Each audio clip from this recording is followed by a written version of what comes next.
Hi friends, இன்றைக்கி லஞ்சுக்கு பார்த்தீங்கன்னா பச்சைப்பயிறு குழம்பு பண்ண போகிறேன். இது ரொம்ப ஈஸியான ரெசிபி. அதே சமயத்தில் ஹெல்த் பெனிஃபிட்ஸும் இதில் ரொம்ப அதிகம். ஸோ இதில் நீங்கள் இந்த குழம்பு பண்ணுறதுக்கு முளைக்கட்டின பச்சைப்பயிறு கூட தாராளமாக செய்யலாம். பட் நான் இப்போ தான் டக்குன்னு தோணுச்சு, சரி இன்றைக்கி இது பண்ணிடுவோமே தோணுனதுனால நான் அப்படியே செய்ய போகிறேன். இதுக்கு நான் ஒரு 100 கிராம் அளவுக்கு பச்சைப்பயிறு எடுத்திருக்கேன். 3 பேர் சாப்பிட்ற அளவுக்கு வரும். இதை இப்போ தண்ணி ஊற்றிட்டு மூழ்கிற அளவுக்கு தண்ணி ஊற்றிட்டு குக்கரில் வச்சுட்டு ஒரு 4-5 விசில் அளவுக்கு விட்டுட்டு இதை நான் எடுக்க போகிறேன். பச்சைப்பயிரை முன்னாடி நாள் நைட்டே ஊற வைக்கணுன்ற அவசியம் எல்லாமே இல்லை. நான் என்னை பொறுத்த வரைக்கும் நான் அப்படியே தண்ணி மூழ்கிற அளவுக்கு ஊற்றிட்டு தான் வேக வச்சுருக்கேன். எனக்கு எந்த பிரச்சனையுமே இல்லை, நல்லா வெந்திருக்கு. இந்த பச்சைப்பயிறு குழம்பு பண்ணுறது ரொம்ப ஈஸி. உங்களுக்கு நீங்கள் ரொம்ப பிஸி ஷெட்யூலில் இருக்கீங்கன்னா இந்த குழம்ப டக்குன்னு யோசிக்காமல் பண்ணிடலாம். ஒரு 10 to 15 மினிட்ஸ் தான் ஆகும். இதை வேக வைக்கிறதுக்கு மட்டும் தான் லேட் ஆகுமே தவிர பண்ணுறது ரொம்ப ஈஸி. அதே சமயத்தில் பச்சைப்பயிரில் நிறைய ஹெல்த் பெனிஃபிட்ஸ் இருக்குது. அதில் ஒரு நாள் சாலடாவோ இந்த மாதிரி குழம்பு மாதிரியோ கண்டிப்பாக நம்ம எடுத்துக்கலாம். அதை வேக வைக்கிற அந்த கேப்பில் இந்த 2 வெங்காயத்தை, ஓரளவுக்கு மீடியம் சைஸ் வெங்காயம், இந்த வெங்காயத்தை பொடிசாக நறுக்கிட்டு 2 தக்காளியும் பொடிசாக நறுக்கி வைக்க போகிறேன். அதுக்கப்புறம் ஒரு கைப்பிடி அளவு பூண்டு. இப்போது பூண்டு எங்களுக்கு கொஞ்சமாக போதுங்கிறனால நான் ஒரு பூண்டு எடுத்திருக்கேன், ஒரு முழு பூண்டை. இப்போ நீங்கள் பூண்டு டேஸ்ட் ரொம்ப பிடிக்கும்னா நீங்கள் 2 பூண்டாக கூட போட்டுக்கலாம். இந்த பூண்டை உரிச்சிட்டு நசுக்கி வச்சுக்க போகிறேன். நான் காட்டின 2 வெங்காயத்தையும் பொடிசாக நறுக்கிட்டேன், தக்காளியும் பொடிசாக நறுக்கி வச்சுட்டேன். சைட் பை சைடு பார்த்திங்கன்னா பூண்டையும் 1-2 இடித்து வச்சுட்டேன்.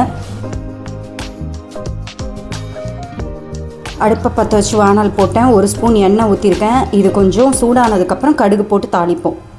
கடுகு, ஜீரகம், கொஞ்சமாக பெருங்காயத்தூள் போட்டிருக்கேன். ஸோ இது வெடித்ததுக்கப்புறம் வெங்காயம் தக்காளியை போட போகிறோம். வெடிக்க ஆரம்பிச்சிடுச்சு. ஸோ ஃபஸ்ட்டு நம்ம நசுக்கி வச்ச பூண்டை நம்ம போட்டுட்டு ஒரு 2 வதக்கிப்போம்.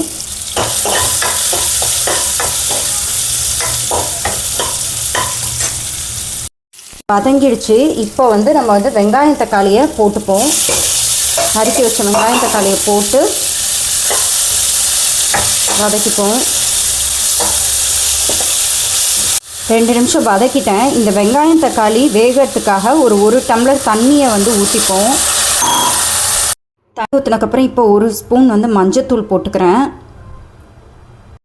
அதுக்கப்புறம் உப்பு 1 ஸ்பூன்.